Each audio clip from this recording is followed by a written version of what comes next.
from bureaus worldwide, this is FSN. Thanks, Rebecca. Nice to hear from Rebecca again. How you doing? Thursday's programme, we're about 3 minutes past 5. It's been a lovely afternoon here in the northwest, lovely and pleasant weather-wise. I am Richie Allen. I've got a couple of brilliant guests for you. You can tweet the programme as usual at Richie Allen Show on Twitter. It's the BBG, not the BBC. You're listening to the Richie Allen Radio Show, live from Salford in Greater Manchester.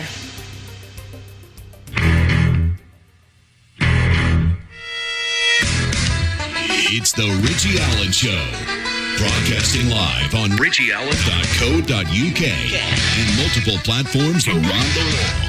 And now, here's your host, Richie Allen. Now, Stacy Rudin is a writer and activist based in New Jersey, the Garden State. And she's written a brilliant piece for the American Institute for Economic Research entitled Will You Choose Freedom? It's a great article. I tweeted it out earlier on. I reached out to Stacey yesterday. I said, come on the programme. She's agreed to do so she joins me this hour. And in the second hour, an old friend of ours, Dr. Christopher Busby. Chris Busby returns to the programme. There is no more, I suppose, authoritative figure in academia on the effects of non-ionising radiation on the human body. Dr. Chris Busby returns to this programme to talk COVID-19. He'll talk 5G. We'll chat about the interview. We're calling it an interview. The attack on Piers Corbin by the Good Morning Britain team last Monday when 5G came up. Lots to get into with Chris. And that is Thursday's Richie Allen Radio Show. As usual, and I've mentioned it already, but sure, there's no harm in mentioning it again. Do tweet the programme. Do connect to me via Twitter. I do enjoy seeing your tweets as we go along. Yeah. Right, so what are, did I say the date? It's September 3rd. Always good to get the date in, September 3rd. And, yeah, good week back. Feeling good. Things are a bit scary at the moment, but it's been good to be back this week. Well, you probably heard this today. You might have seen me tweet about it, but sure, we'll get right into it anyway. Hey, Star Trek is set to introduce its first transgender and non-binary characters. Yes, the characters will appear in the third series of Star Trek Discovery. And this was announced today. The trans character Grey will be played by trans actor Ian Alexander. And non-binary character Adira will be portrayed by real-life non-binary person Blue Del Barrio. The producer said Star Trek has always made a mission of giving visibility to underrepresented communities. Fictional underrepresented communities, ordinarily. The show's executive producer Michelle Paradise said, "We believe in showing people that a future without division on the basis of race, gender identity, or sexual orientation is entirely within our reach." So there you are. And because time isn't linear, we've learned this, haven't we, you and me, over the years. They can probably open a tesseract and grab Captain James T. Turk and introduce him to the trans and non-binary characters, as they're the only people he hasn't slept with. James T. Kirk has shagged everything in the universe.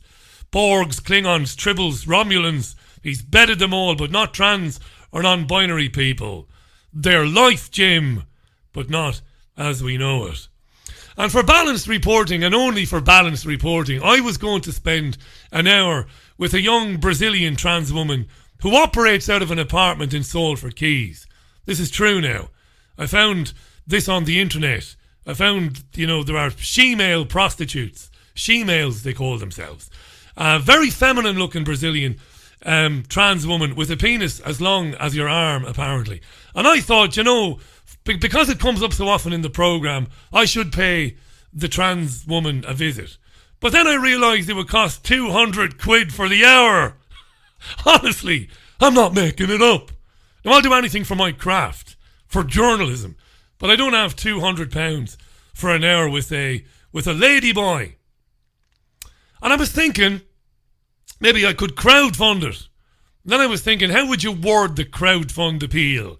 Because crowdfunding appeals always begin with the name of the crowdfunder, me, and then why we're raising money. Richie Allen is raising £200 for an afternoon with a tranny. I jest, of course, I jest. Why am I saying this? Because apparently saying that you wouldn't be with a trans woman or that you don't find them attractive is officially transphobia. It's transphobic to say that. And I've had emails from people who've been warned, honestly, about tweets they've made. People who work for various companies. Warned. One guy I know from Waterford, he works for a company on the industrial estate in Waterford City. He wouldn't come on the programme. He was warned for engaging in a conversation about this identity politics, and he said, I couldn't fancy a trans woman. And he was warned about it. It's transphobic, you see. There you are. Saying that you wouldn't be with a trans woman or don't find them attractive is transphobic. Jesus. I'm uncomfortable in changing rooms with men. Me, walking around after the gym or five-a-side, dangly bits swinging around. I don't like it. The only penis I like is my own. But it's transphobic to say or to think you don't find trans folks attractive. I might crowdfund it then, will I? I'd say the future Mrs. Allen would donate the 200 quid herself, I'd say. Anyway, two more important matters. Trans characters in Star Trek. Why not? This was a headline in the Times of London this morning. I talked about it. Excuse me. Routine mass testing hailed as path to greater freedoms. This is deadly serious. Regular coronavirus checks on school children, shoppers and commuters will be piloted as part of a £500 million effort to use mass testing to get Britain back to normal. They're doing it in Salford today, just down the road from where I am. Extraordinary. Weekly testing of teachers will form part of, wait for it, preparations for routine checks on millions of people with no symptoms. Routine checks on millions of people with no symptoms. Weekly checks on everybody. All the time. Spit tests, which will avoid the need for uncomfortable swabs, will be used after preliminary findings suggested they were just as good as standard tests. They give a result in 20 minutes. Matt Hancock has been saying that mass testing should be the norm by the end of the autumn. Extra investment was needed, but we'll do it, he said. And if you do test positive, and you'll be tested every week, well, you will be if you want to go to the supermarket, you want to go to the cinema, you want to go to the gym, and even you want to go back to work. You will be tested every week. You will be. You can say no, but you won't be going to the aforementioned places.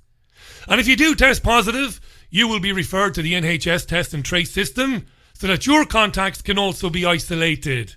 You don't have any symptoms, you don't feel unwell at all, you're fine, but they tell you you've got the virus, and your pals who don't have any symptoms and feel fine will be told to isolate as well.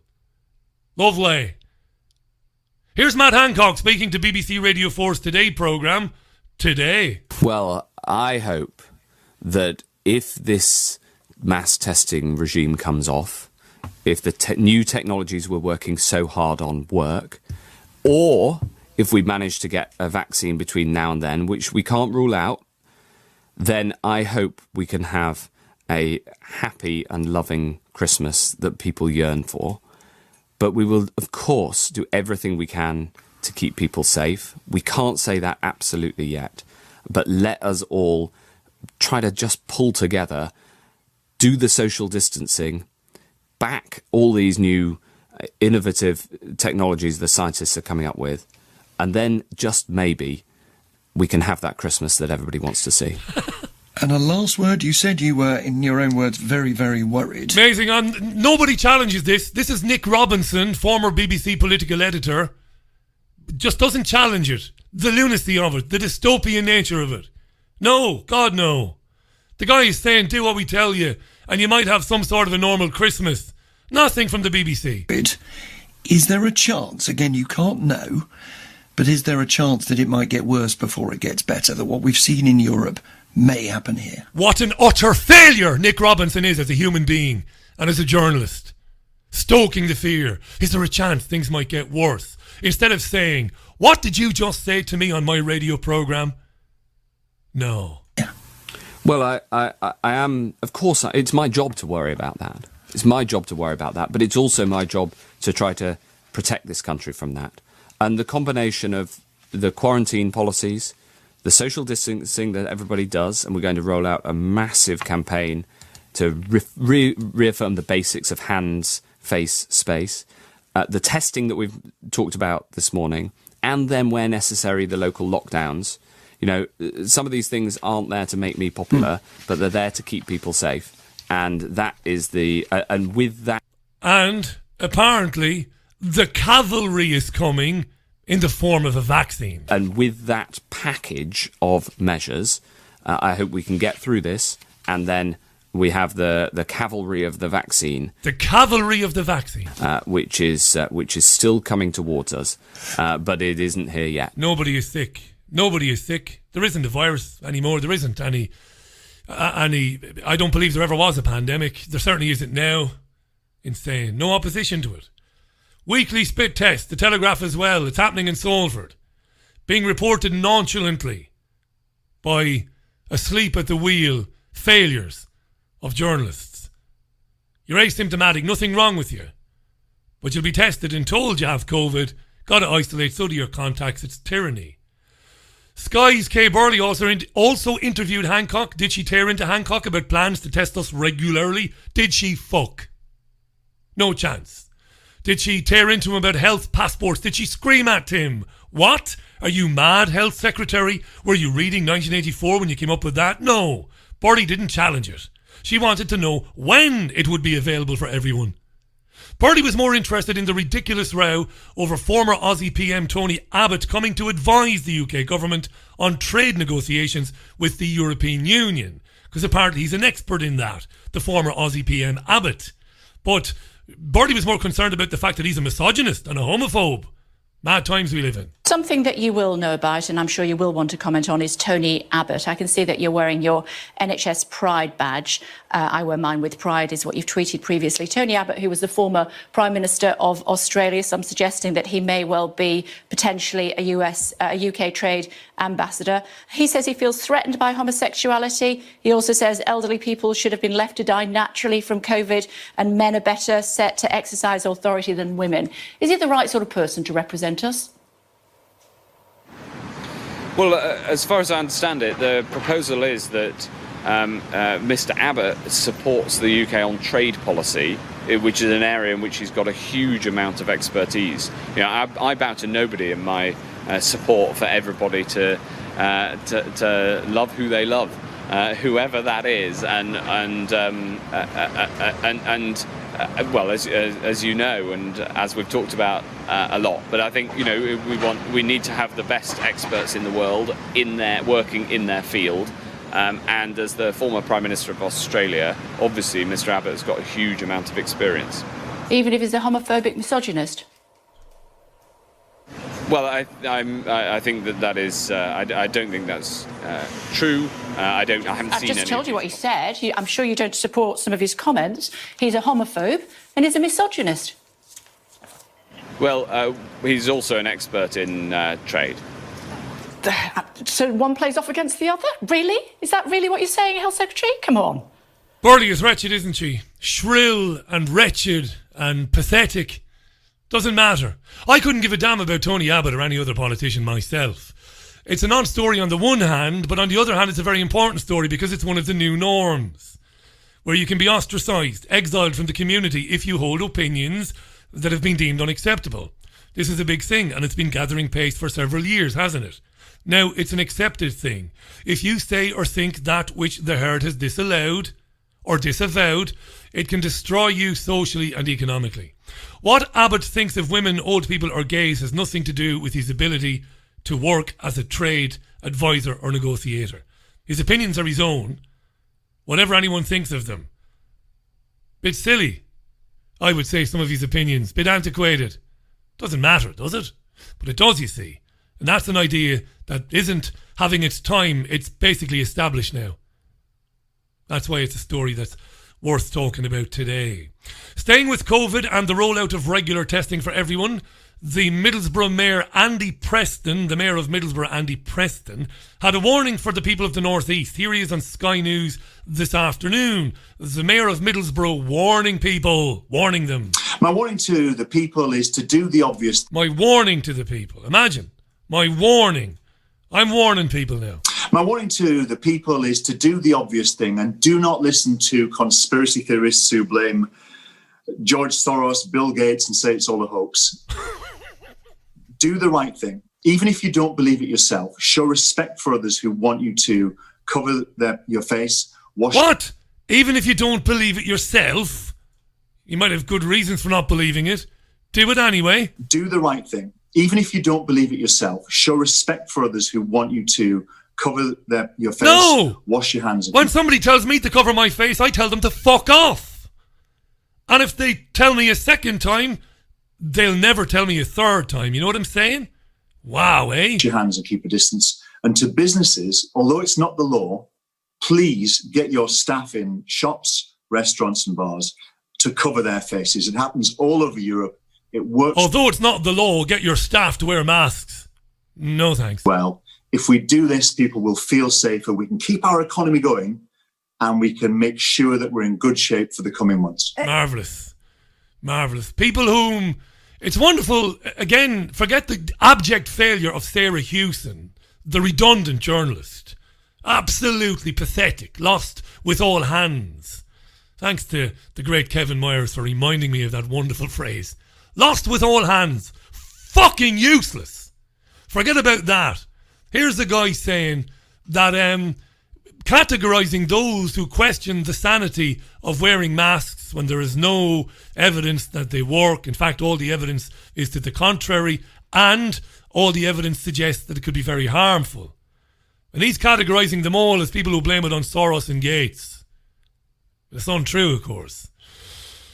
Andy Preston, yeah, 20 minutes past the hour.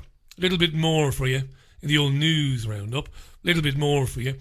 Lose weight now to protect against a second wave of COVID, and lose weight now to give the vaccine that you will take more chance of being effective.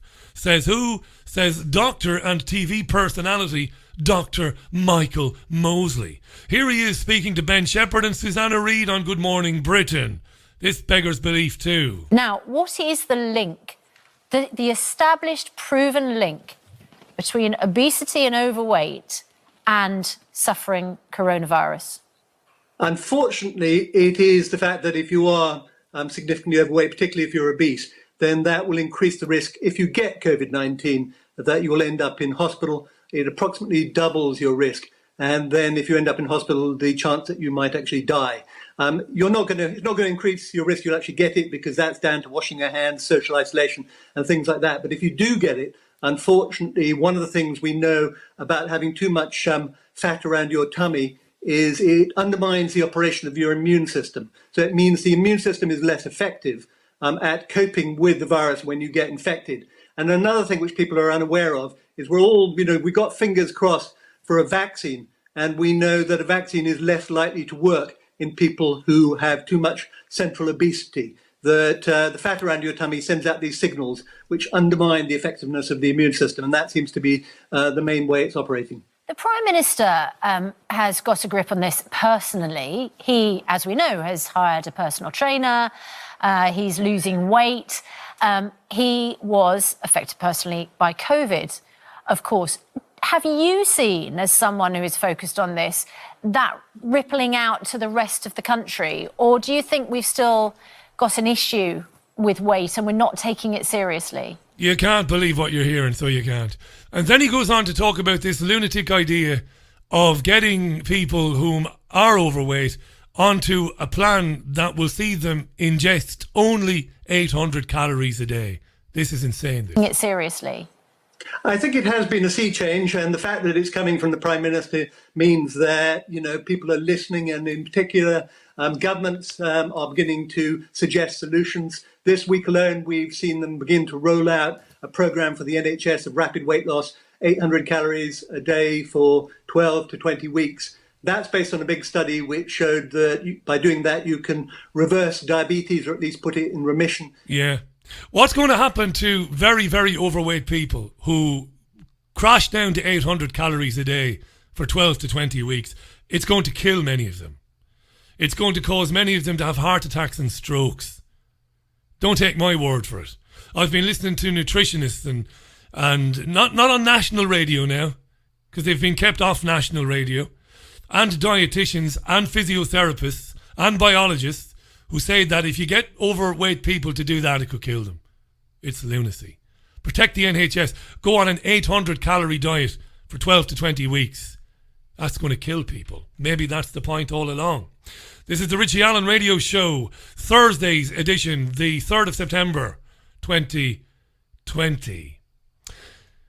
Yeah, you heard Good Morning Britain there. No Piers Morgan on there today. Day off, presumably. I don't know who found this clip and uploaded it, but it is terrific. So thank you to whoever uploaded it. My listeners have been sending it to me, but I don't know who uploaded it.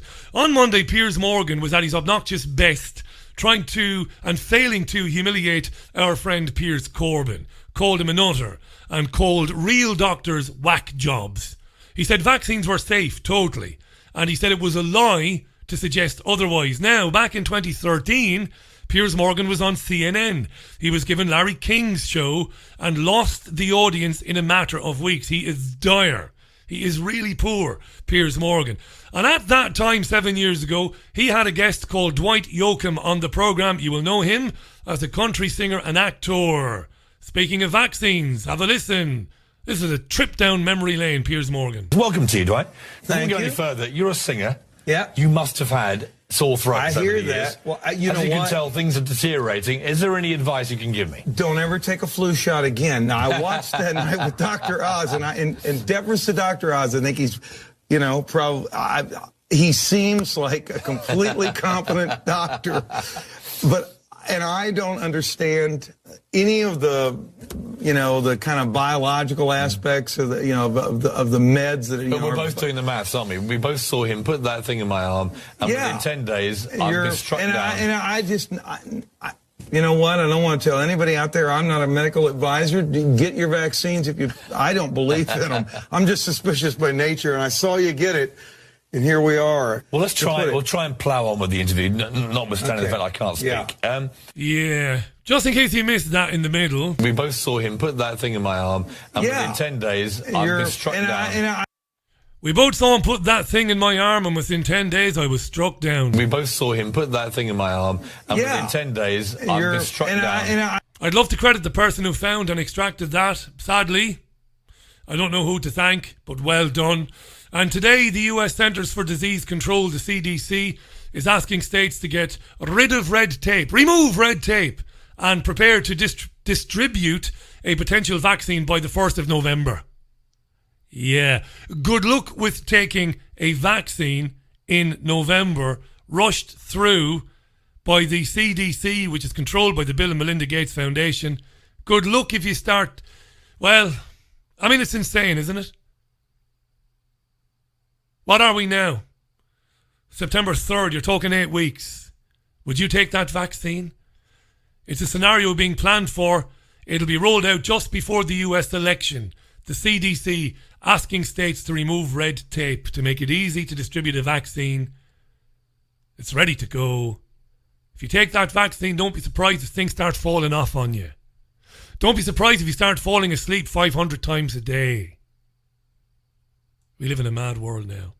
No opposition to it in the media, in the press, none whatsoever. Mad times. I was going to talk about the Mayor of Bristol, Marvin Rees. Will I talk about him briefly? Marvin is black. He was on Sky News with Kay Burley today.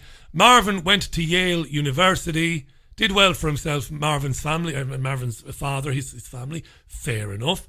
And in conversation with Kay Burley today, Marvin Rees said every institution in the UK is racist. He really did. Last time we talked, it was about Edward Colston's statue. It was being torn down 2.5 months later. Has anyone been charged? The legal processes are in place. I wouldn't like to comment on that, but people have been talking to the police, and the legal process is playing itself out now. OK, just while I've got you, I was reading the British historian David Olusoga said last week the Mayor of Bristol, you, could be running a major British TV network by now if the television industry wasn't institutionally racist. Of course, you used to work as a producer at the BBC in Bristol. Do you think the BBC is racist? I think every institution is racist, but every institution is racist. But that takes a maturing of the understanding of what we mean by institutional racism. It's not about pointing to individuals and saying individuals are evil and mean and conspiring. Although there are those people out there, but what it does mean is that the way our impersonal processes and our cultures work, they exclude and do not give opportunity to people from Black and Asian backgrounds. But let me extend that. We are one of the most socially immobile countries in OECD. The circumstances of your birth is one of the biggest predictors of where you're going to end up in life. Yeah, the circumstances of your birth. Talk to people in Redcar. Talk to people in Hull. Talk to people in Salford. You'll find most of them are white people, and they'll tell you the circumstances of their birth has played a big part in their economic future. All right. And again, there's not necessarily there's an evil individual orchestrating that. We just know that this is a system in which advantage and wealth tends to recreate itself in its own image, in its own bloodlines. That's just the way the country works, and we've got to get over our sensitivity and begin. Get over the sensitivity. Is Kay going to challenge any of this nonsense? And begin dealing with it, or bury our heads in the sand and claim it's all political correctness gone mad. Just the former would be better. I'm sure most of the people listening this morning would agree with you that the former would be better. Kay is breathless in her desire to agree with him. Right, it's 29 minutes past the hour. It's time to get my first guest on the programme today. Don't forget, Dr. Chris Busby will be with me in hour 2 of the show. You don't want to miss him. Chris Busby in the second hour of the programme. Before that, though, we're off to the Garden State of New Jersey, where Stacy Rudin joins us to talk about a brilliant article she published in the last couple of days. Mark Morrison on the Richie Allen Show, broadcasting live from Salford Drive time. 28 minutes to 6 o'clock. 28 minutes to the top of the hour, depending on where you're listening to the programme. Dr. Chris Busby, one of the world's leading authorities on non-ionising radiation, joining the programme in the second hour. But before that, I'm delighted that my first guest agreed to come on the programme. She's written a terrific article. She's a writer, former litigator. She's a community leader, activist. You can find her on Medium. A writer, a brilliant writer, I would say. And I read a piece by herself in the American Institute for Economic Research the other day, and it's entitled, Will You Choose Freedom? Now, I'm going to read a couple of snippets from it before we welcome her to the programme. At the beginning of the piece, she references Winston from George Orwell's novel 1984. And she writes, "We seem to be imprisoned by the force of social disapproval. Just as surely as Winston was imprisoned by the threat of instant death, millions of lockdown opponents won't make their position known even to their closest family and friends. Taking a position publicly is unthinkable. They would lose social standing, clients, and possibly even their jobs. Thanks to this dynamic, the pro-lockdown crowd enjoys the appearance of majority consensus, and everyone gets more lockdown." She goes on to say, "Opinions must be freely expressed and properly dealt with to ensure good decisions are made. What this demands of us is the courage to speak even when our views are unpopular, to listen even when we would rather not hear, and to stop reflexively disregarding people who disagree with us as inherently defective." It's brilliant stuff. Welcome to the programme, live from the Garden State of New Jersey, Stacy Rudin. Stacy, welcome to the show. How are you? I'm good, Richie. Thanks for having me. Lovely to have you on. Did I pronounce your surname properly? Is it Rudin? Yes, you did. Well, thanks again. And I meant what I said about the article. It's brilliantly written. You're a terrific writer. And I'm glad that I discovered it. Stacey, before we talk about some of the themes of this particular article, and again, people can find Stacey on Medium, so check her out there and follow her there. What have the last few months been like for you personally? They've been tough. I have been blocked on social media by my own family members. I've been blocked by friends in town. We used to attend political fundraisers together, all because I disagree with the lockdown, even though the arguments I'm making are based on a lot of the work I do in the junior league with underprivileged communities who are not thriving very well throughout this. And I think they're valid arguments, but people don't want to hear them. That's not easy, is it? I've not experienced that myself, but family members turning away from you and friends or mates, good mates, avoiding you or blocking you, that's not easy, Stacey. It's not easy, and I've even done some research on, is it my approach? Am I too in their faces? Is there a more subtle way to get them to come around? And I just haven't been able to figure it out. I'm not sure if it's just a problem with them or a problem with communication or a problem with the culture, but we just don't seem to find the common ground where we can have a meeting of the minds. And I do think there would be common ground if people could just have a calm discussion about it and not have to be perfectly correct. But they don't even want to engage. They want to know that what they did was perfectly right and that they were right to be scared and to lock everyone down. And there was no mistake made. And if I'm going to insist that there was a mistake made, they just don't want to talk to me. Any idea, as an obviously intelligent woman, an excellent writer, I mean, the article is proper journalism. It's a brilliantly written article.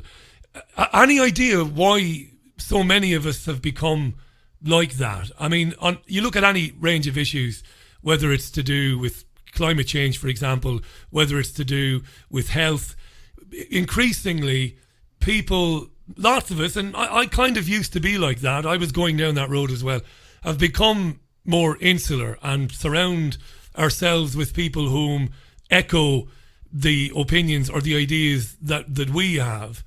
Why has that happened? What do we put it down to, Stacey? So that's a really complex question. I first thank you for what you've said about my writing. I really appreciate that. That's kind of you. My guess is the culture has turned narcissistic. That takes a lot of research if you want to really understand it. I'll try to summarize it.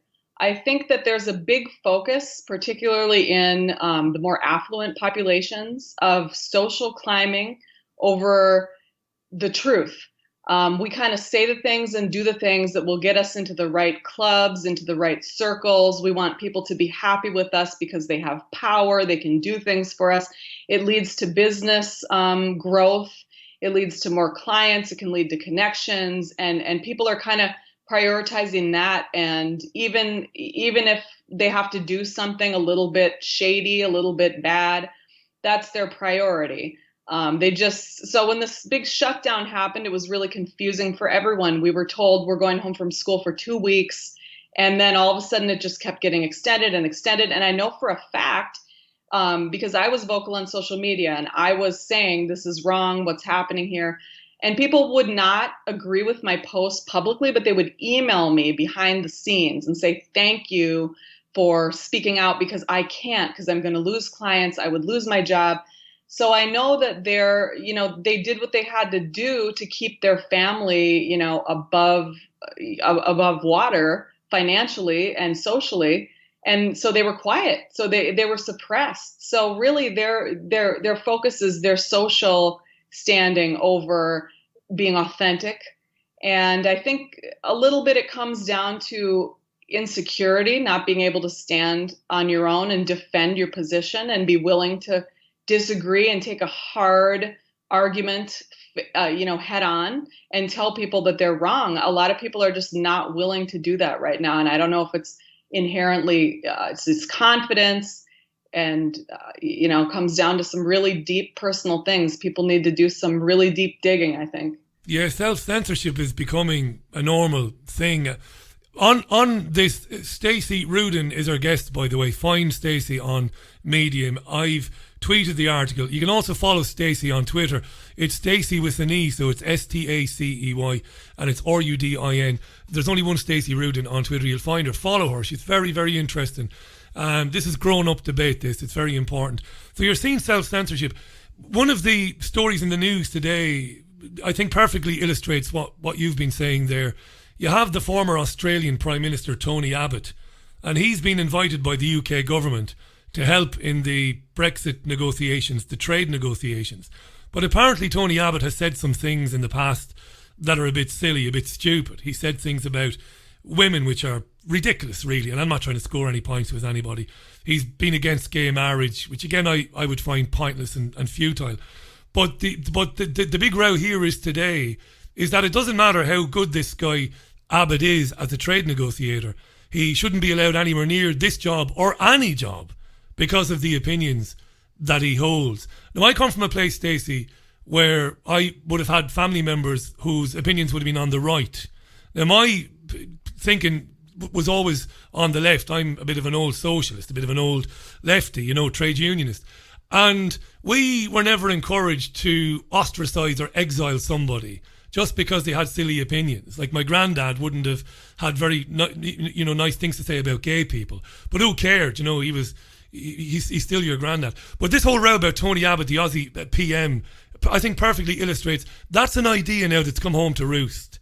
That there are acceptable opinions and positions to have, and stepping outside of them could land you in a lot of trouble. And I think COVID, this whole what's been happening with this, is a great example of that. Yeah, you make a really good point. People are consistently defined by their worst mistake. Yeah. Nowadays, when something bad comes out of their mouth, you see it on every press outlet for 72 hours. And you would forget for those 72 hours that they've ever done anything good in their life. They're absolutely defined by the misstep that they made. And I think people are denying that we all make those missteps. We've all made mistakes. And if you're not making any mistakes, you're not doing anything. You're not taking any risks. Right. You're not risking failure. And you're probably a pretty boring person who's not going to achieve very much. We're all going to make mistakes. And I think we're really hurting ourselves by just condemning people for one misstep. Not to say that there aren't bad people out there. There are a lot of bad people out there, and we want to find those people and, give them their proper due. But we shouldn't be so quick. Like you say, if he's an amazing trade negotiator, why would you not let him negotiate on the point he's brilliant at just because he has some opinions that are not politically correct that you don't agree with? It makes no sense. Yeah, but it's an idea now that's here, I think, and it's kind of here to stay, and social media plays a huge part in that. Stacy Rudin is our guest, and just a couple of days ago, she dropped an article on Medium. Well, in fact, it was published by the American Institute for Economic Research called Will You Choose Freedom? And it's challenging people, because I think you're right, Stacey. I don't believe that the majority position is pro-lockdown. And I, like yourself, I find increasingly I meet people. Some of them know that I have a radio gig. Most of them don't. And privately, they're happy to say that they're confused by this. They don't like it. They don't want to be tracked and traced. They don't want to be told that they have to stay indoors for 2 weeks, even though they don't feel unwell. But they would walk over burning coals before stating that in the workplace, or on Teams, or on Zoom, or saying it on social media. And you're challenging that, and it's excellent. What do you think? Why do you think, as far as I can tell, it seems that most people now, and I'm including in this, I'm including stakeholders, I'm including company owners, I'm including media people. They seem to know, I think, implicitly that the lockdown was the wrong thing to do, that it was potentially, it was definitely wrong, and that the ongoing ramifications of it might be horrendous forever, for many years. And yet it goes on and on and on. Why do you think that is? Is it for the reasons we've discussed, or is there an argument to be made that there might be something a bit more sinister going on in terms of this kind of Orwellian? I mean, you mentioned Orwell at the beginning of your brilliant piece. There are people whom speak to me, and they are academics. They're not conspiracy theorists. And their worries are that the state, the apparatuses of the state, have seen the opportunity to introduce a hegemony, a reality, a dystopian one. What do you think?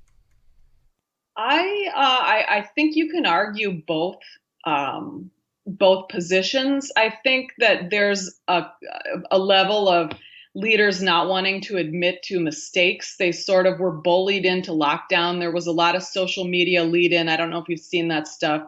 A lot of bots on Twitter criticizing, say, Kristi Noem, the governor of South Dakota, telling her she's committing genocide because she won't lock down, and then complimenting the Australian prime minister because he's locked down, telling him to sleep well at night. So there was a tremendous pressure on world leaders to do the lockdown. And once they have their voting public convinced that this is an effective way to save lives, they almost have to go for it. And very few of them stood up to the pressure. Sweden, I think part of the reason they were able to do it is Anders Tegnell, their epidemiologist, took the heat and he's not elected. So I do think that the leaders, once they do something this devastating, and it is just as devastating, I never thought I would see something so devastating in my lifetime. It's absolutely devastating. It'll probably cause millions of deaths. And once they've done it, they just don't want to admit that it was a bad idea. So they're going to tell us and tell us and tell us, well, you know, the sky didn't fall and that was because of what we did. And the proof is that the sky didn't fall. You know, it's circular reasoning, and they're going to insist that and insist that. But if you're looking for a conspiracy, I have to admit there's some stuff that just really doesn't make sense there. One of the things that I don't like is the way the media really went after Sweden when the UK changed course from their herd immunity strategy. I'll put that in quotes, because herd immunity is not a strategy. It's a scientific fact. That's how epidemics end. Every single epidemic ends that way. That is not a strategy. But the UK was persuaded to change course largely because of that Imperial College model, which also influenced the White House. And Sweden kind of stood firm. And I'm Scandinavian, so I was proud of them. And I knew they weren't going to cave once the UK caved and Sweden didn't. And did you see the press coverage about Sweden? You saw here. Oh God, Stacey, in the UK, it was, you know, as somebody who's worked at every level of the media, commercial and national, it sickened me to see the UK media in total lockstep portraying the Swedes as a bunch of reckless lunatics taking liberties with the lives of their own people. Yeah. They were bullied. I would call it bullying. It was vicious bullying by international media. And it was just relentless. And they had, 2,000 Swedish scientists signed a letter telling them they were experimenting on the Swedish people. That's the opposite of the truth, because everyone else did the experiment. What Sweden did is how we've handled every other pandemic in history.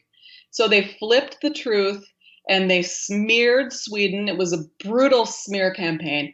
And heroically, they said no, and they saved the most lives. If you really dig into their data, you can Google their data, Swedish deaths by month and year. They've got a lot of tables with a lot of statistics out there.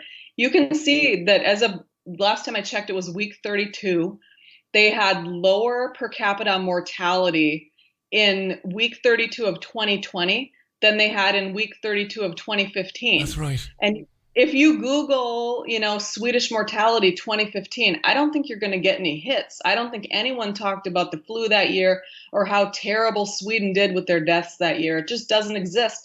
They did better this year. But then if you check out the press coverage from this year, you would never know that. You would think they lined up people and buried them in mass graves in Sweden. So that to me just doesn't pass the smell test.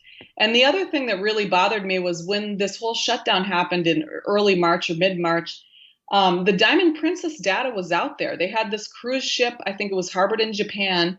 Only 20% of that floating petri dish was infected. And then you had Imperial College coming in and saying 60 to 80% of rural Montana, of the Himalayas, 80% of the people all over the globe are going to get this virus. It just doesn't make any logical sense. If the people on a cruise ship, only 20% of them got it, I'm sorry, but your argument makes no sense.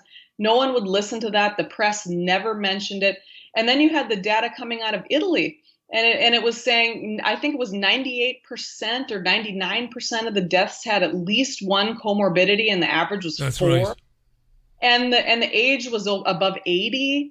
And clearly there's a population that was at high risk, and we should have been able to isolate them and let the rest of the population develop immunity. They're at very low risk on an individual basis, and no one should have been afraid of it unless they had a serious comorbidity.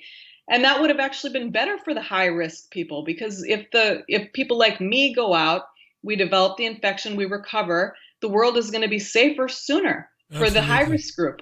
So what we did was make it worse for them while everyone was parading around saying you're so bad for going to the park. You know, on social media in my town, it was all about getting the high school track closed because they thought too many people were out in this field, you know, running on the track. And, you know, they're taking pictures of a teenager sitting 6 feet apart on the bleachers, and it's just not good enough for them. And really, if the teenagers get it, it's great for everyone. They're going to recover. They're going to, you know, build immunity for the rest of us. So none of it made sense. And while the media was doing what it was doing on Sweden, and while it was misrepresenting what happened on the cruise ship and in Italy, it was also doing another thing which was absolutely terrible. It was willfully keeping doctors, men and women, some of them working in academia here in the UK, others working in hospitals, keeping them off the air, Stacey, because they knew they were basically saying what you've just said there. And I know this to be true. I've had some of them on this particular program. People with, you know, society. I shouldn't say society people, but people with a good standing in society. I'm thinking of people like Carl Hennigan. I'm thinking of people like the Dr. Vernon Coleman. I could be here all day long. So they're keeping them off air. And today, the UK Health Secretary, Matt Hancock, you will probably be aware of this. He wants to introduce a new regime of mass testing for asymptomatic people, which will basically go on indefinitely. And everybody, including myself, we would be tested on a weekly basis. And they've developed a spit test that, you know, you produce a saliva sample, and within a few minutes, they can tell whether or not you have COVID. What would happen then is that information would be inputted onto an app that you would carry on your phone, a passport, a health passport of sorts, and this would go on presumably forever. And Hancock has been saying today that if everybody gets on board with this, you might be able to have that huggy, touchy-feely Christmas. And I hear that stuff, Stacey, and I'm an academic. I've gone to university. I've done okay. I came out, I've worked in commercial media for years. Now I'm doing this independent thing. I'm beginning to think things that were previously unthinkable. That to me is not a mistake. That's beyond Orwellian, that. You know? Sounds out of Orwell. It sounds like Margaret Atwood's Handmaid's Tale. Yeah. It's extremely disturbing. And about the censorship, we've had that a lot in the U.S. too. I'm sure you heard of the frontline doctors. We had a few doctors out of California that Elon Musk, our Tesla's owner, had tweeted out, and that all got removed. And to me, it just says, if the information isn't, you know, if it really is just a bunch of crazy conspiracy theories, then why are we worried about it? Yeah. Why do we need to go to all this trouble to get it removed and censor it on Facebook and delete it from YouTube? If it's not dangerous, then people will just laugh at it and move on. Yeah, people have had opinions about things for years. I have listeners who believe the universe is holographic. I've interviewed people over the years who believe that there's a reptilian race, interdimensional. I don't particularly have, and I'm pretty agnostic about these things myself. I like free speech. Those things never hurt anybody. They never did. We've lived for years with people who have had alternative viewpoints or alternative views of reality. And these have been our friends and our families. But today, it's very different. Today, those people need to be removed. And I don't like it. Yeah. You don't need to hide the fake reality. You would want to hide a real reality. And that's what disturbs me when I see something taken down, because, you know, like I agree with you, free speech, every single one of us has a brain. We worked hard, we're educated, and we're able to, you know, input that information, analyze it, compare it with other information, and make decisions for ourselves. And instead, we're having, just like out of Orwell, we're having the state or whoever's doing this deciding what we get to hear about. And that should be alarming to every single person who cares at all about freedom, liberty, freedom of speech. I mean, censorship is the number one alarm bell that should just be ding, ding, ding, nonstop for people. Yeah, the regulatory body in this country for media, Ofcom, and the government's digital media culture department, they've got plans. I mean, these aren't hidden plans. It's there for everybody to see. They ultimately want to get rid of the UK's independent media through enforcing a regime of licensing, so that it would make it easier then to remove that license and then ultimately remove the right to broadcast. And that would go, honestly, that would even go for sole operators like myself, this program does go out on different platforms, but it isn't part of any one radio station's schedule. But yeah, they're going to say, look, you've got to have a license because we feel you should have, and if you don't have the license, we'll confiscate your equipment, and that's where it's going. These are very worrying times, and I'm generally a pretty passive, pretty placid guy. I don't jump to conclusions. I don't get too excited about things, but I'm seeing this coming down the line, and it seems to be centering now around this pandemic. What about those who feel, including Dr. Vernon Coleman, very famous doctor, who feels that because they are introducing a health passport, and because they are openly stating, at least in the UK anyway, that in the future everybody will have to have, several vaccines a year. I'm not anti-vax now, Stacey. I'm anti-unsafe, untested medicine, and I'm pro-safe medicine. But they're saying that determining your movements in the near future, your ability to go to see Stacy Rudin speak at the university, your ability to go and watch the softball team play or to the cinema, that will be determined on whether or not you've been inoculated. Now, I've heard from doctors, and they are real doctors, not quack doctors as they're being called. They reckon that that's basically the source. That you've got to look at that as one of the reasons why this nonsense is enduring. That some institutions, big pharmaceutical companies, stand to make billions and billions of dollars and pounds out of a mandated vaccine program that will go on and on and on and on and on. When you hear that, what do you think? Well, first, to your point about the press, at a certain point, if you're all needing licenses, it's just a state messaging system, and that's not good for anyone. Everyone should be really worried about that.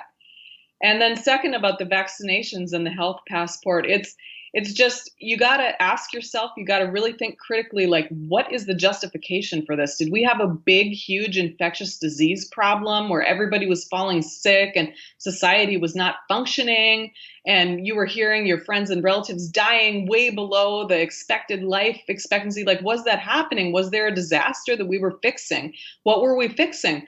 I'm not sure that there is anything. I'm pretty positive there wasn't. So you do have to go think, who is benefiting from this? Who would profit from this? Who would want this and why? And those are the big questions that, I can't answer them, but I think we all need to be thinking about them. You're absolutely right. I can't answer those questions either. I don't offer solutions. We create the space for an open debate and discussion, but I don't have the answers either. But it would appear that the media in this country anyway is going to great lengths to ridicule and dismiss, and again I use the word exile, people who are asking those questions, label them as being completely silly or crazy. Stacey Rudin is our guest. Find her on Medium, and this article Stacey has written, which was published in let me just mention it again there, the American Institute for Economic Research, Will You Choose Freedom, is a brilliant article. Read it and share it, and follow Stacey. You've got an election coming up really soon. Do you hope that this issue around free speech and freedom of expression and freedom of thought, do you hold out any hope that it might be a central theme in the election, or will the election be dominated by race, do you think, by the economy? How do you see it? I'm not seeing that coming out in the platforms so much. I do think that the Republican side has put out health choice. They don't want the vaccine to be forced. They want there to be school choice. Right now, my kids' school is still closed. We had to move them to a private school, actually. It was the longest school closure in American history, quadruple our pandemic planning guidelines. So that's a huge issue for people right now. There's so many immediate problems that have been created in people's lives by the lockdown that I actually think their freedom of speech, which is the most alarming thing, is getting pushed aside to these immediate concerns. We need our kids in school. We need the ability to work. We need, we don't want to have our health decided by the government. We want to make those choices ourselves. Maybe we don't want a rushed vaccine. We should get to choose. And so I think it's going to take, people on the ground, boots on the ground, talking to friends, writing articles, putting it out on social media. Like, this is what's happening to free speech, and just getting a grassroots movement going. And you can just finally, Stacey, thankfully, you were able to get your articles published. That's a good thing. So there are avenues, there are publications online and otherwise still prepared to allow you to write your excellent piece that was published a couple of days ago, because there isn't a newspaper in this country that would have published that. But it's not as bad in the US. Oh, it is as bad. It is as definitely as bad. In the mainstream media, CNN, MSNBC, I had no idea until COVID how bad it was. But I've read books on it now, and I think there's a lot of funding from partisan interests that's very veiled through super PACs, and they have all these ways of funding just what gets, even the editorial pages. You think those are people's opinions? No, it's people getting paid to write them, and they put them under someone else's name. So yeah, thankfully there are these side outlets that are doing good work yet, and it doesn't have as wide of a reach as something CNN is something that most Americans look at, and the American Institute for Economic Research has more of a niche. But yes, let's hope that never goes away. There should always be an ability to get your voice out somewhere. I think more and more people are reading people like yourself. We've seen, and other independent content creators like myself, we've seen a 15 to 20% increase in listening figures and podcast downloads in the period of the lockdown. I have no doubt that you'll be seeing that as well. I have no doubt in my mind. The worry, of course, the concern is now that, the royal they, are going to come after the internet. And we know they are, because they've been talking about Facebook and Twitter and what they want to do about fake news and all the rest of it. It's been a real pleasure having you on, Stacey. Thanks for sharing your time with us today from the Garden State of New Jersey. Stacy Rudin is on Twitter. It's at Stacy_Rudin, and it's STACEYRUDIN at Stacy_Rudin. Final question. You can be as quick as you want with this answer. Glass half full or half empty, Stacey, with regards to the future? Oh, it's always half full for me. I'm an optimist. I believe in fighting. I believe that we all have power to make things happen if we only decide to do it. And that's how I'll live my life. And I hope more and more people will jump on that train, and just, we got to realize what's happening here and think real hard about what we want our life to be like for ourselves, for our kids, what kind of world we want. And we need to get the gloves off and work, but always think that you can achieve. And the glass should be half full. Lovely to have you on. And you mentioned earlier that you do work with people living on the margins, and I have a lot of time for people who do that work, and that would have been nice to get into had we more time, maybe in the future. And we see it here as well. It's people whose economic circumstances were pretty dire to begin with, have really struggled and will continue to struggle in the future as funding for really important public programs gets cut as a result of all the borrowing and all the rest of it. I could be here all day. But I'm glass half full now after speaking with you, Stacey. Thanks for giving us your time today, and I hope you'll come back again in the near future. Thank you. Thanks for having me on, Richie. Great stuff. Stacy Rudin there, the Garden State of New Jersey. Lovely to have Stacey on. Brilliant article on Medium. Find her on Medium. The article is also featured by the say it again, Richie. It's the American Institute for Economic Research, Stacy Rudin, on the Richie Allen Radio Show. Nice to have her on. Now, Dr. Chris Busby will be with me in a few minutes' time, live from Latvia. It's been quite a while since Chris was on. Last time we spoke was fairly early on in the lockdown madness, fairly early on. So we will talk about that, because he had some interesting opinions back then. We will see, does he still hold those opinions? He was kind of in favour of some lockdown at the very beginning of this so-called pandemic. We'll get into that with him. We'll also get into comments made by, not just by Piers Morgan, but by other national news, television news personalities and presenters. Comments made about 5G. We'll get into those with Chris as well. I'm trying to do headlines here. Can I do headlines? Can I? I want to do headlines just for a minute. Just, can I do headlines? Yeah, we'll do headlines. We'll do headlines. When we come back from that, some of your comments, we'll have a tune, and then we'll have Dr. Chris Busby. It is Thursday's Richie Allen Radio Show, live from Salford on a lovely evening. The sun is out and it's pleasantly warm outside as well. You can't beat it. Headlines from FSN back in 30 seconds.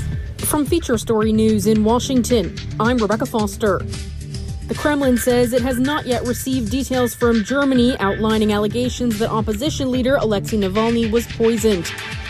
U.S. presidential hopeful Joe Biden is visiting Kenosha, Wisconsin, the site of the police shooting of African-American Jacob Blake.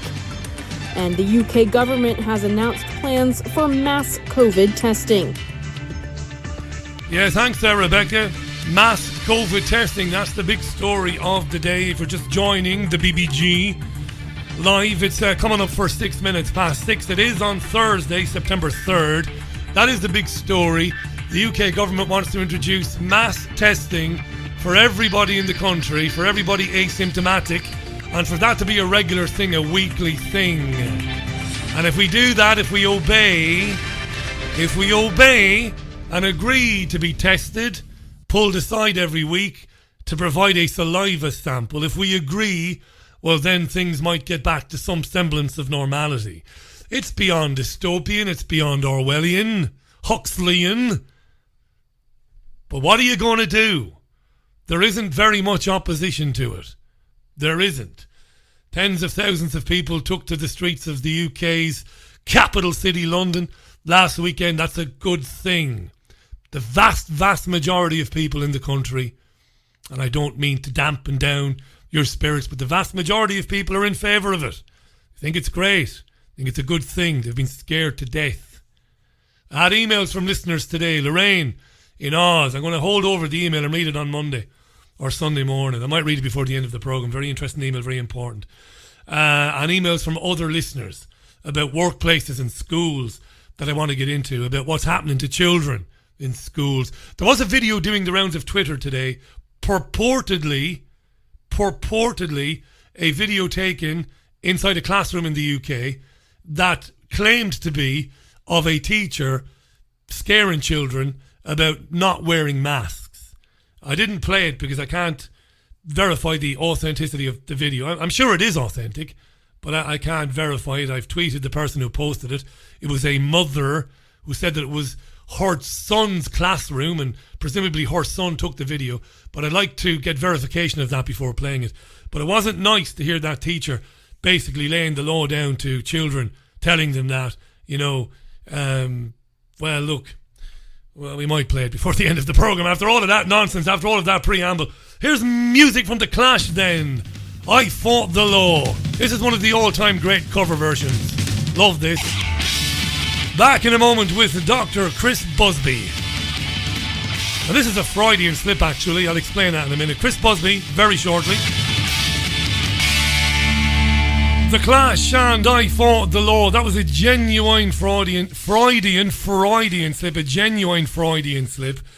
My next guest might be smiling wryly at that because he had his own dealings with the law in this country. I won't say what I've said 1,000 times before. I love my next guest. I think he's a bona fide hero. Fallujah, Iraq. I've shared the articles 1,000 times. He is a preeminent scientist. As far as I'm concerned, the world's leading authority on radiation, non-ionising radiation, Wi-Fi. A brilliant guy. Delighted to welcome him back to the programme this afternoon. Chris Busby, that was a Freudian slip, that me playing I Fought the Law. I swear to God. I didn't think I quite caught that, Richie, but good evening anyway. Good. Thanks for coming on. Lovely to have you back in the programme. It's been too long. When we last spoke, we had a nice back and forth, a nice exchange. It was nice to disagree with you. Not that I don't have your big brain, but we didn't argue. We gently traded blows about lockdown and the need for lockdown and whether we should have done it or not. And I want to ask you this. This afternoon, this morning, and repeatedly through the day, the UK government has said that we can go back to normal at Christmas if we accept a new regime of mass testing every week. That's asymptomatic people like me. This is being trialled in Salford today, and of course I'm broadcasting from Salford. Basically, we will provide a saliva sample every week, and that information will be kept on our phones on an app, which will tell cinemas and libraries and theatres if we're okay to enter or not. To me, my audience are sick of hearing me say it. It's all very dystopian, all very Orwellian.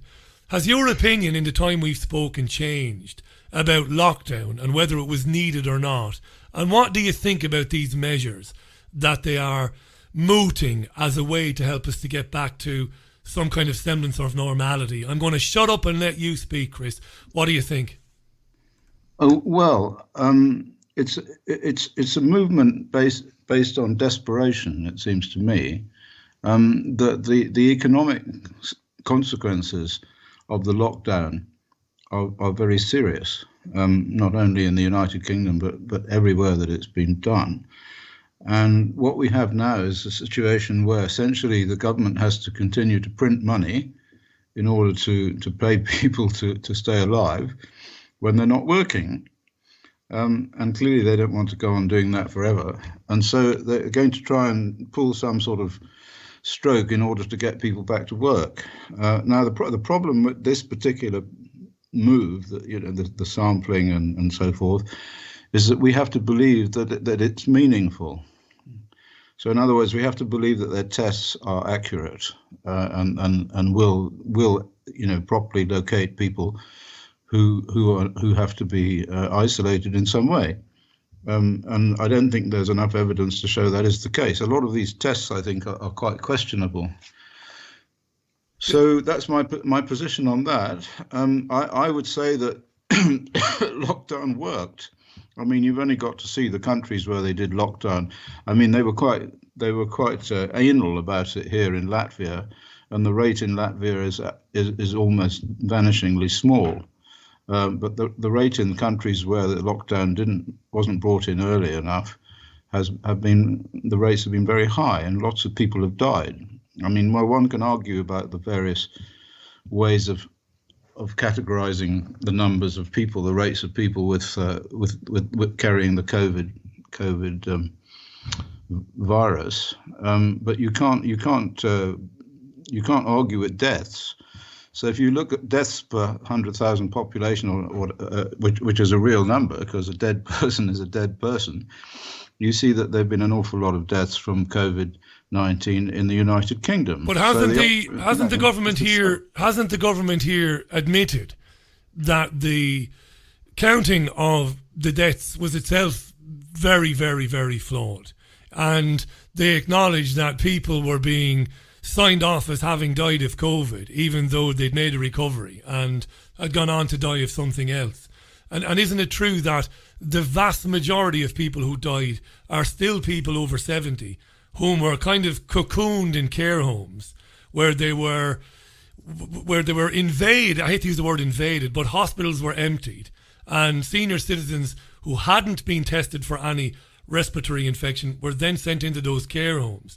So what I'm saying is, you're a very learned scientist and you're a very honest man, and I certainly wouldn't dare to patronise you. But the reason I'm saying that is other learned men and scientists, people like Carl Hennigan and others, are saying that, look, this was very, very dangerous to very, very senior people with comorbidities. It wasn't dangerous to anybody really under 50. And really, those people should have gotten on with their lives, and we should have just been extra careful. Not ignored them or dumped them, but just been extra careful with the older people. I want you to first answer that point, if you don't mind, Chris, about where the government admitted that counting the numbers was inherently flawed when people are being written off as having died of COVID, when they mightn't have. They might have had a very serious heart condition, and maybe COVID maybe tipped them over the edge, and then maybe they got knocked down by a car 6 weeks after getting over COVID. I mean, they admitted this themselves. What do you think of that? I think that's a reasonable argument. Of course it is. I think that almost certainly that analysis is applicable to the numbers, for sure.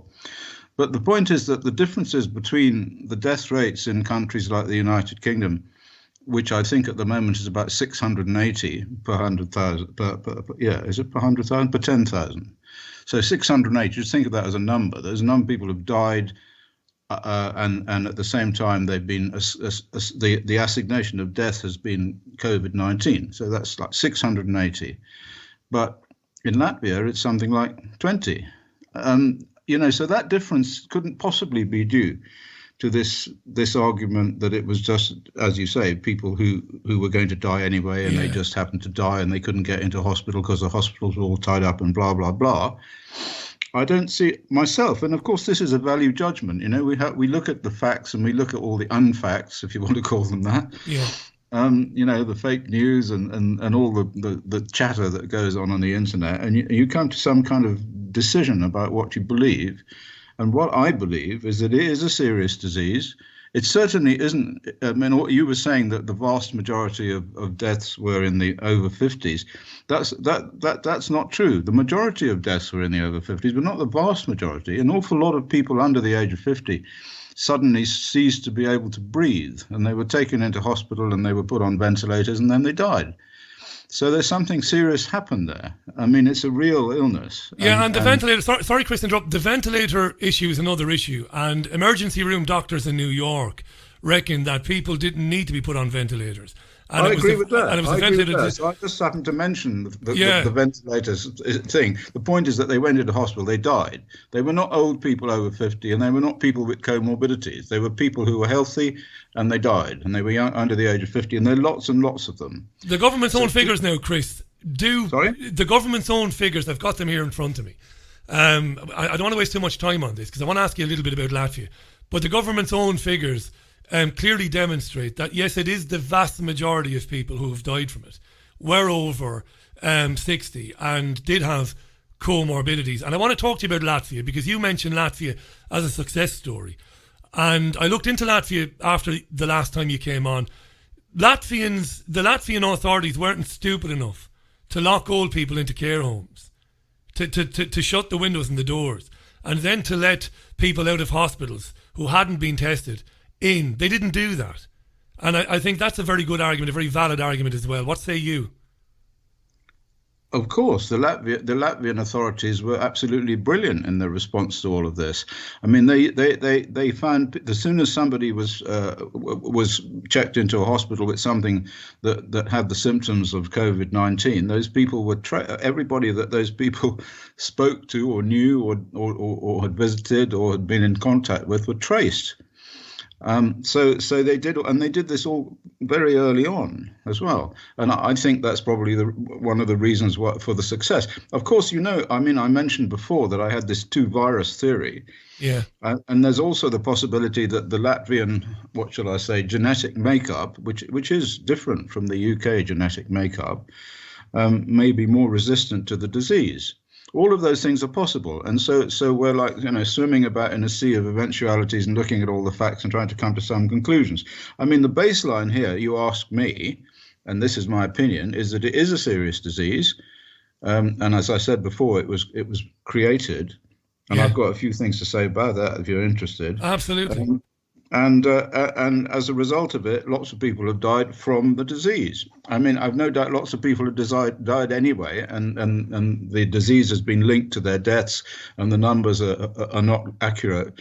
But at the same time, they're not accurate as to represent a proper, truthful distinction between countries like the UK and Latvia. That's what I believe.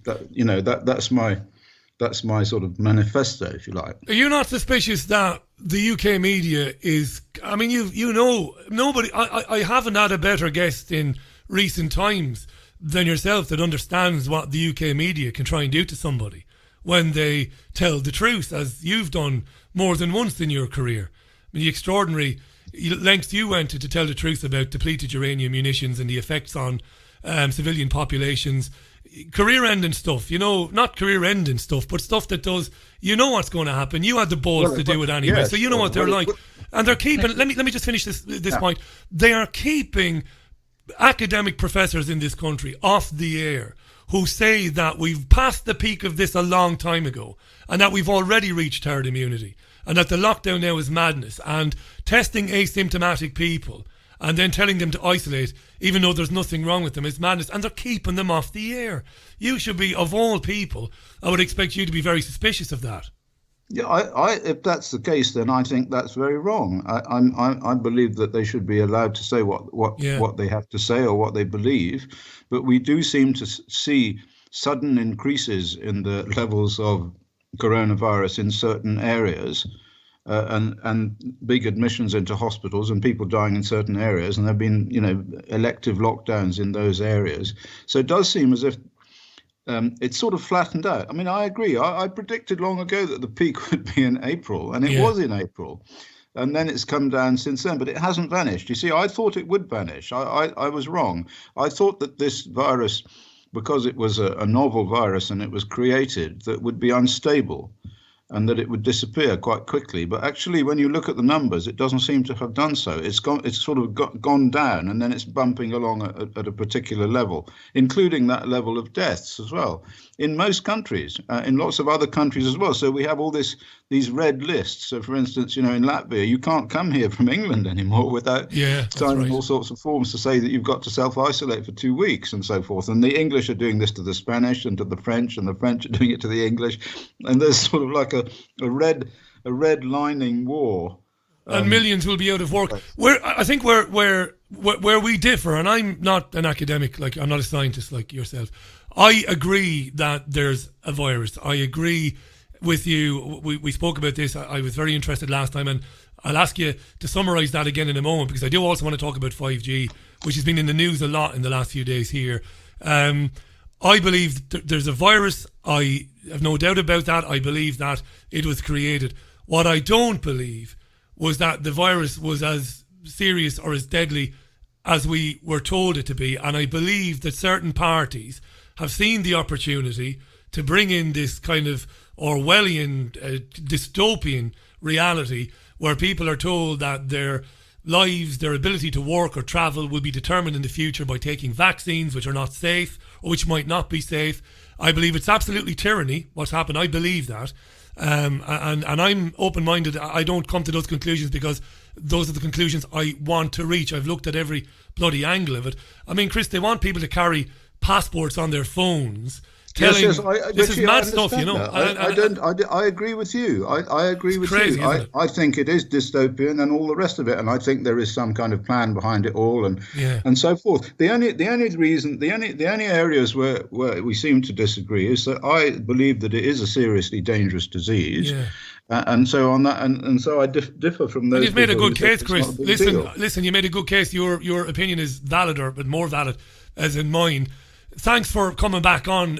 Huge interest in this on Twitter, understandably, you coming back on the programme.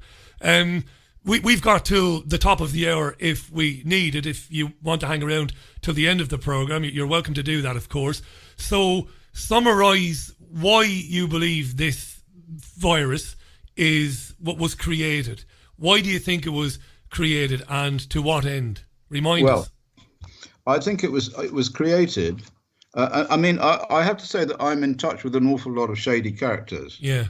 And I mean, I used to write for Russia Today, and I have all sorts of contacts in Eastern Europe and so forth. Okay, so I'm going to tell you what I've concluded as a result of the information that they've given me. Its release was an error, one of a lot committed by the United States at Fort Detrick in Maryland. So what they were doing a lot of research on what's called gain of function. In other words, they're trying to make viruses that have more and more ability to infect people. And of course, that stuff's all done, in places like Portendown and Fort Detrick. Yeah. And in this case, it got out. It was Anthony Fauci who was directing this gain of function research, and one of the researchers was that Chinese woman who's Shen Zi or some name like that, I forget. Anyway, quite a sexy looking woman. And then they Obama pulled the funding on all of this. Okay, but anyway, this research was carried out in a number of places in the United States and also in China. What happened was that it got out of Fort Detrick and it infected a lot of soldiers. Or it could be that the soldiers were involved in testing it or something like that. But these soldiers, about 300 of them, came to the World Military Games, which happened in Wuhan last October. And they were all extremely ill. They were so sick that they had to be hospitalized. Now, the Chinese put their best doctors at the disposal of these visiting athletes. This is the military Olympics, okay, in Wuhan in October 2019. But the doctors didn't know what to make of the disease. They thought it was some kind of novel pneumonia. And so it got out into Wuhan from these soldiers. Of course, the soldiers then came back to the United States, and they were hospitalized and so forth. I mean, there were other centers with this same research object, this gain of function, to make an unstoppable virus for humans, by fiddling with animal viruses. So then the US cut the money to that because Obama suddenly decided that it was dangerous, which of course it was, as we now know. And so we believe that she made this thing, and either it was released or it got out anyway. It got out in America, and the first people to be infected were these soldiers. Okay, so that's where it came from. I mean, that's the origin of it in my understanding, and it was a mistake. We think it was a mistake. A mistake, but nonetheless, it doesn't get any more evil, does it? To be trying to manufacture viruses that are unstoppable. Yeah. It doesn't. Absolutely, it doesn't. And all of those people should go to jail for life. But of course, trouble is nowadays, nobody takes any moral responsibility for the work they do. They just, like in Germany in the Second World War, they just follow orders. And in particular, what they do is they do research because they're interested in the research, and they get money for it.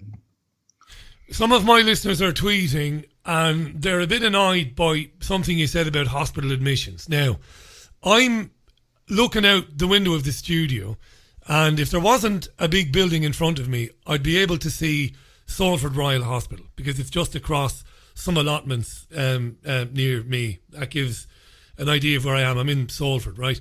So I can see the hospital.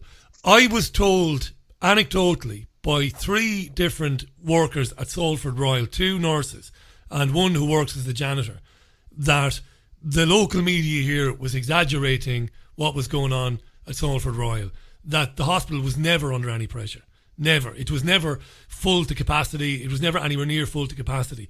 And I've heard from people, some of them publicly, some of them anonymously, who said the same was true about hospitals around the UK, that the media was in lockstep effectively claiming that the hospitals were fit to bursting, and this was evidence that this thing was, was deadly.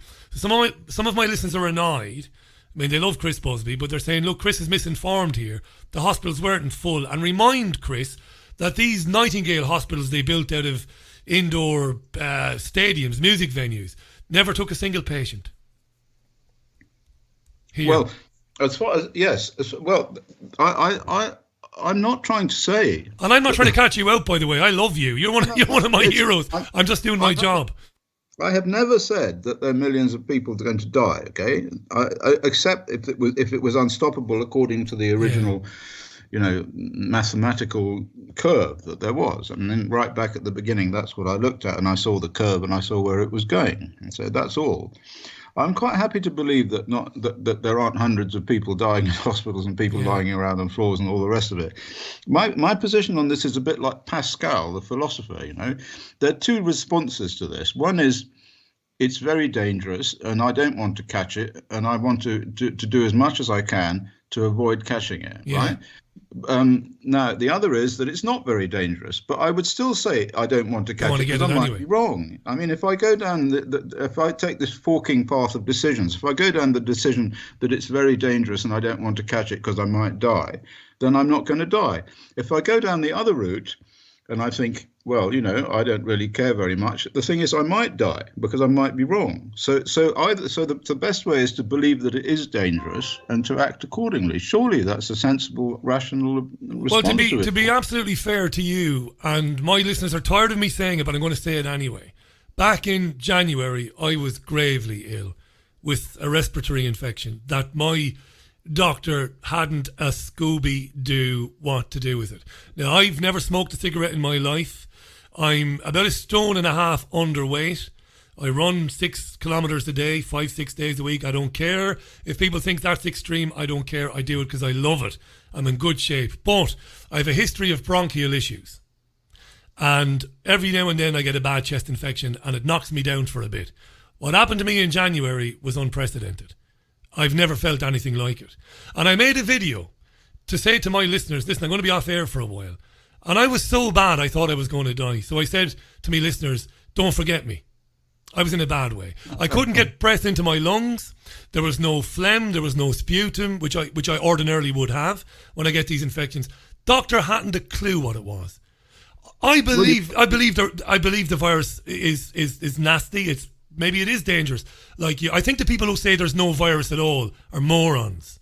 They're morons and they're idiots, and listen, they're entitled to their opinion. And I'm quite happy to believe that your sources in Eastern Europe and people who've worked in intelligence, they might very well be right that this was released accidentally by lunatics who are making viruses that are unstoppable. Listen, Chris, I'm on the same page as you there all day long. So I just want to say that. I agree with you. Look, the virus and nasty undoubted.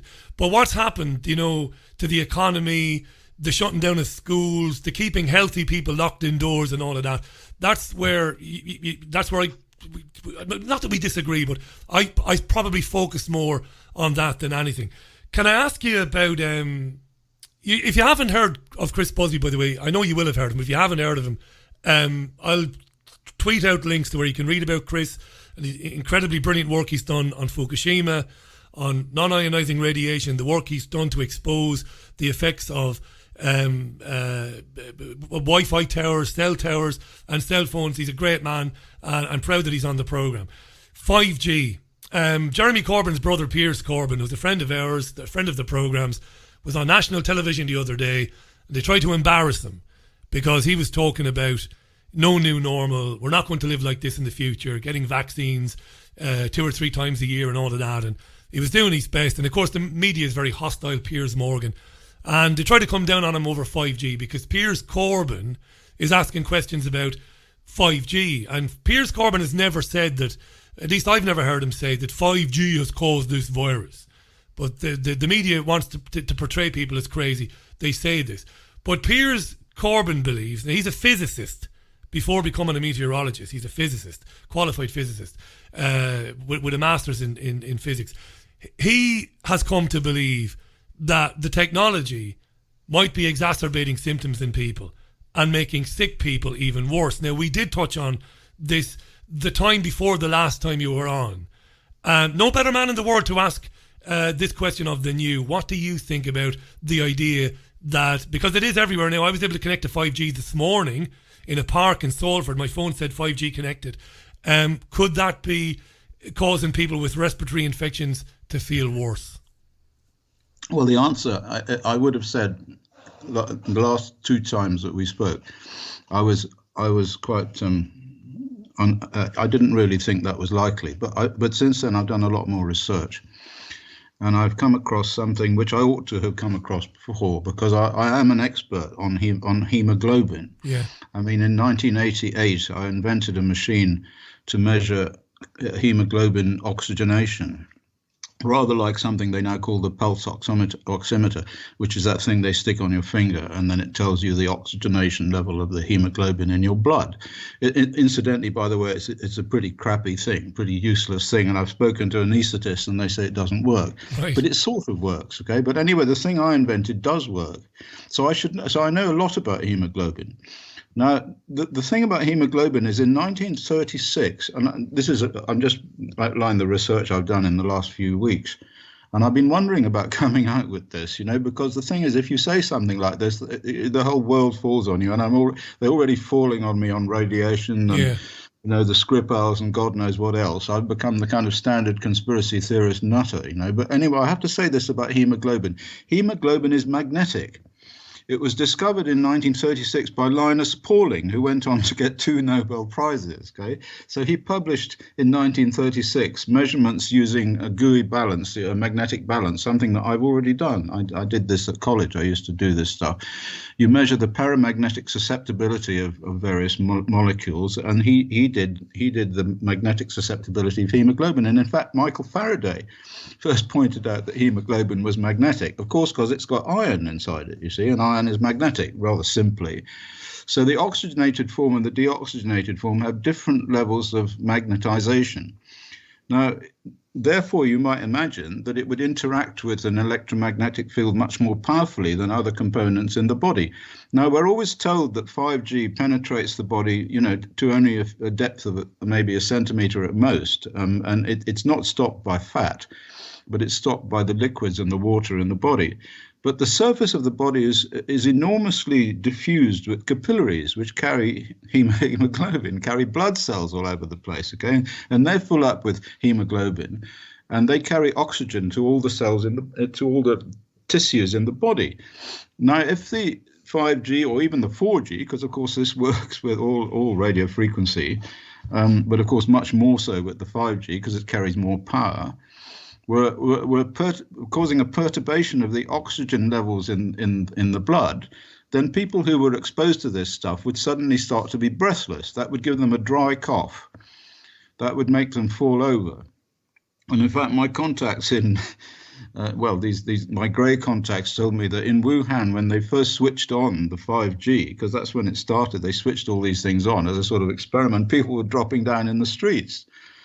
So I think there's quite a reasonable argument to be made that 5G can cause a variation in the oxygenation of hemoglobin in the body. And in fact, some Romanian researchers at the beginning of the 2003 or 7 or something like that actually did measure the interaction of radio frequency radiation with hemoglobin hemolysis, and they found that it had an effect.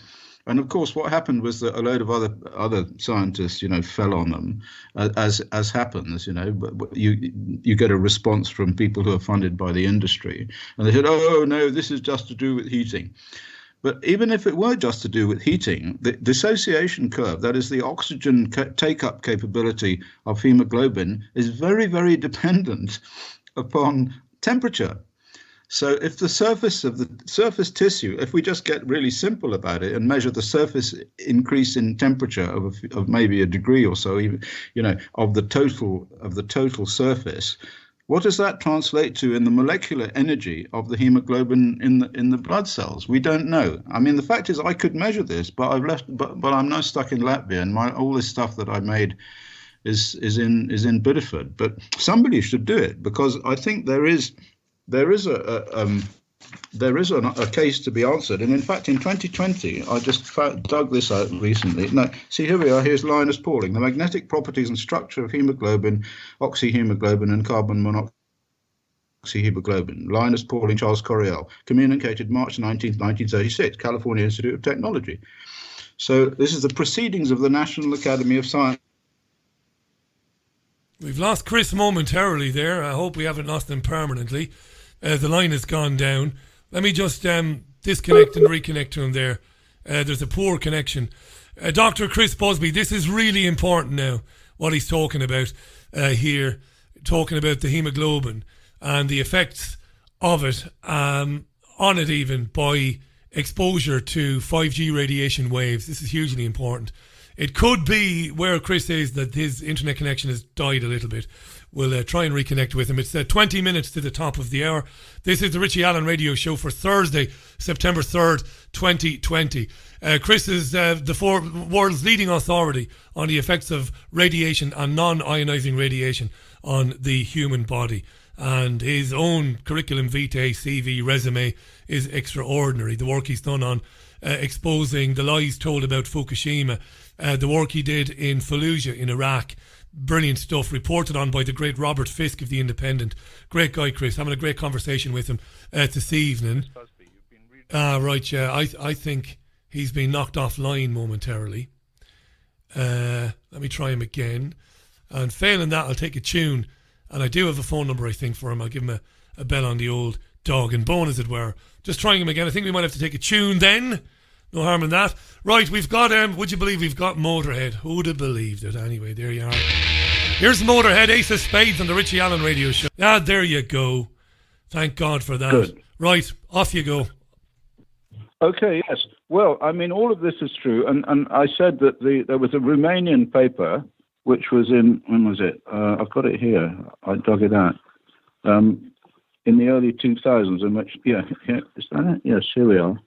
That's right, 2007, in which they actually looked at the oxygenation of hemoglobin whilst exposing it to electromagnetic mobile phone type radiation, and they found that it affected it. And of course, what happened was that the industry-funded scientists all jumped on them and said it was all rubbish and it was just a question of heating and so on. But actually, heating is very important. If you heat hemoglobin, it loses its ability to take up oxygen. So if they're specifically heating up the hemoglobin molecule, it will whatever the mechanism is, it will affect its ability to carry oxygen. Now, in 2020, quite recently, we have a scientific report in Nature, and the title is Magnetic Mechanism for the Biological Functioning of Hemoglobin by four researchers here who are at the Department of Physics Izmir Institute in Turkey.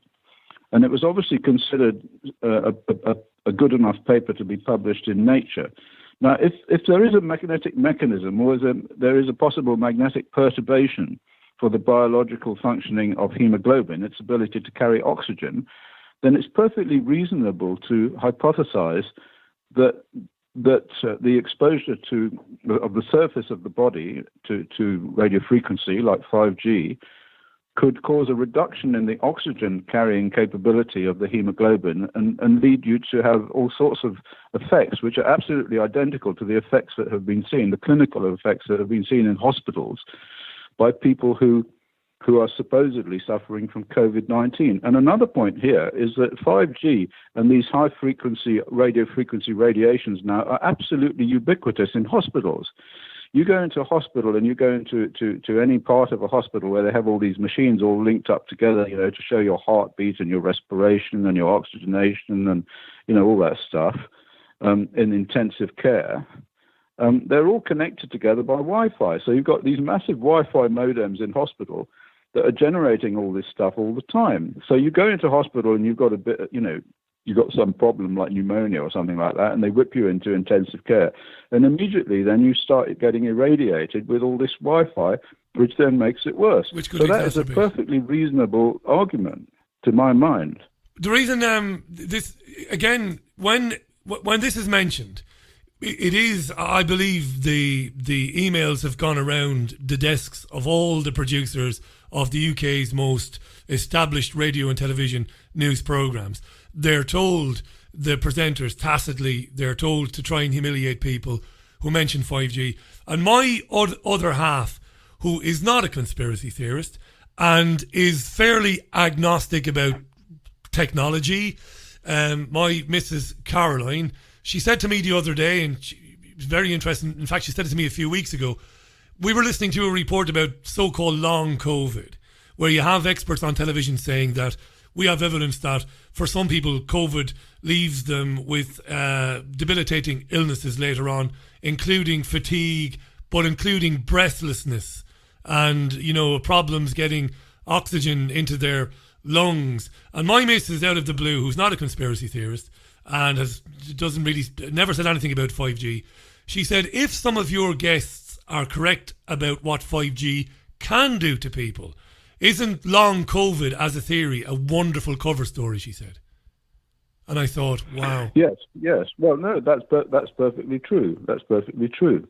What I'm saying, which is new, incidentally, there's been lots of arguments about 5G and the fact that if it's 50 gigahertz, it can perturb the oxygen molecule itself in the air. My theory has nothing to do with that. My hypothesis has to do entirely with research that's been carried out, which shows that hemoglobin molecule itself is susceptible A to heating and B is paramagnetic. And both of those things mean that there's no doubt about it, there will be an effect on hemoglobin from the absorption of radio frequency radiation. That must be so. And you're demanding that there's research done into it. You are demanding, like any proper scientist, that this reality must be investigated further to determine what exactly will happen to people who are exposed. It's easy. It's very, Richie, it's very easy research to do. I mean, you can actually put hemoglobin inside a solution. You can measure its absorption, and this is what these Romanians did in 2007. You can measure its absorption bands. It's either blue or it's red, so it has these two absorption bands. I know all about this. I did an enormous amount of research on it in the 1980s, and I even invented a machine to measure it in the body.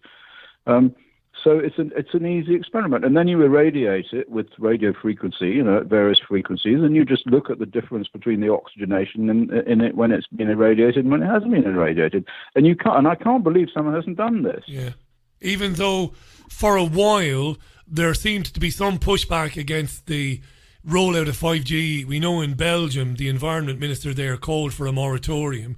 We know that due to activism in the UK. By former guests on this programme in Devon, the council there said that we should suspend the rollout of it pending some sort of research. It's extraordinary to me. That's a good, yes. Well, that's a very good general point anyway. I mean, if you start doing something new, then the Declaration of Human Rights requires that you have an environmental impact statement to see that it doesn't kill people. So that's quite a general idea. What I'm talking about is quite a specific one. So I'm talking about the science. Yeah. This particular science is obvious, and it hasn't been done. Horrifying to think that because more and more 5G masts are going up and more connectivity is available for people with their phones, horrifying to think that people with respiratory illnesses of any kind, whether it be COVID or anything else, they might be suffering because of that exposure. Well, of course, not only that, but you've got all these satellites going up now. I mean, thousands and thousands of satellites. Yeah. And they're going to use a phased array system, which I also know about because my PhD was on that, is that what they can do is that you've got a phone, and it's a 5G phone, you switch it on, immediately the fact that it's on is detected by the satellites, and they all concert together. Like 20 satellites all decide to sort of join all their energy up to beam their energy straight down to you. Okay? So you're standing there. It's not just a question of one satellite up in the air. A whole load of these satellites are all working in concert, like a Yagi array, like an array resonance system, in order to beam a tight beam of microwave radiation right down to you. I mean, and nobody's been asked if they want to do this. The FCC has given them permission to do this. It's absolutely monstrous. And while lockdown was at its most serious and severe, we know that while everybody else was told to stay indoors and not work, or at least work from home, we know this to be true. We've seen the images, we've seen the videos. The telecommunications industry basically took that opportunity to put more and more 5G masts up. And that's a fact. It's not me making that up. I know that to be true. They took that opportunity. I'm not saying that was the reason for the lockdown at all. I'm saying the opportunity was seized upon to erect more of these masts. Well, I must say, to the sort of conspiracy theorist in the Clapham omnibus, this all looks extremely dodgy. I mean, you're locking down people, you're controlling them, you're doing all this Orwellian stuff, and you're then going to inject them all legally, probably, at the end of all this with some vaccine. And God only knows what the vaccine does, anti-fertility vaccine. I mean, they have made these. They've given anti-fertility vaccines to people in Kenya. I mean, they had some bogus reason to inject a whole load of people in Kenya against some disease which was basically non-existent. And somebody sent it off to analysis and found that it contained all sorts of anti-fertility elements. So, I mean, the fact is that if you like to think about the evil guys, the gold fingers and all those people, if you see it like that, it's only a model, it's only a model. But if you take that model, and lots of people have that model, including, I think, you, then there's lots of ammunition for people like that to argue that actually something is going on behind the scenes that is very, very nasty and frightening. Brilliant to have you back on the programme, Chris. I really appreciate your time. It means a lot to me. I discovered you through Robert Fisk. Speaking of a time when journalists were journalists, an amazing bloke, and he used to come on my radio show in Spain to talk about you and other issues as well. So I really appreciate you coming on. If you do get back from Latvia to your own lab and your equipment, it'd be very interesting for you to do that research and to share that with the rest of the world. I think I'm going to redo it here. I'm going to rebuild it all. I mean, it's not particularly difficult. So, I mean, over the next 6 months or so, I will make the machine again and do the research. And I'm sure there'll be plenty of other platforms that'll be happy to give you, certainly not mainstream ones, but there are plenty of other big and widely listened to radio channels like this one he'll be happy to give you the opportunity to discuss it at that Well, time. I tell you what, Richie, they're going to come after me now after this hemoglobin thing. Well, there's no doubt about it, mate. But they've done it to you before over Salisbury. They've done it to you before over Fukushima. They've tried to destroy you, and you're still standing. So you have my utmost admiration, Chris, mate. Thanks for everything you do, and thanks for coming on. Yep, cheers, Richie. And Godspeed to you. The great Chris Busby, live on the Richie Allen radio show from Latvia this afternoon, this evening. Great to have him on. I will put links out to where you can read about Chris and the many things he's done in the past in these areas. And you've never heard me claim in the past, ever, that there was any interference during a live interview. But I'm pretty sure there was something going on there with that interview. Anyhow, look, what do I know? Thanks to him for coming on. Thanks to my first guest as well, to Stacy Rudin. Lovely to meet Stacey. When I get a chance a bit later on, I will retweet Stacey's article, brilliant article, about censorship, really. Will you choose freedom, in the American Institute for Economic Research. You can find it on Medium. Writer, activist and community leader, former litigator, working these days a lot with people living on the margins, whom are no doubt disproportionately affected by the shutdown, as they say in the US, by the lockdown. Very important work she's doing there. Really enjoyed speaking with Stacy Rudin. That's it for today's programme. Next time we speak will be on Sunday morning at 11 o'clock. It'll be Sunday View, of course, reviewing the Sunday newspapers and listening in on the talk shows that morning, Sunday. That's Sunday View, 11 o'clock on the usual platforms. Going out with Lick the Tins cover of Can't Help Falling in Love. That's the one. Thanks again, Chris Busby. Thanks, Stacey Rudin. Speak to you on Sunday morning. Enjoy your weekend. Thanks a lot. Bye now. It's been great to be back this week, by the way. Great to be back.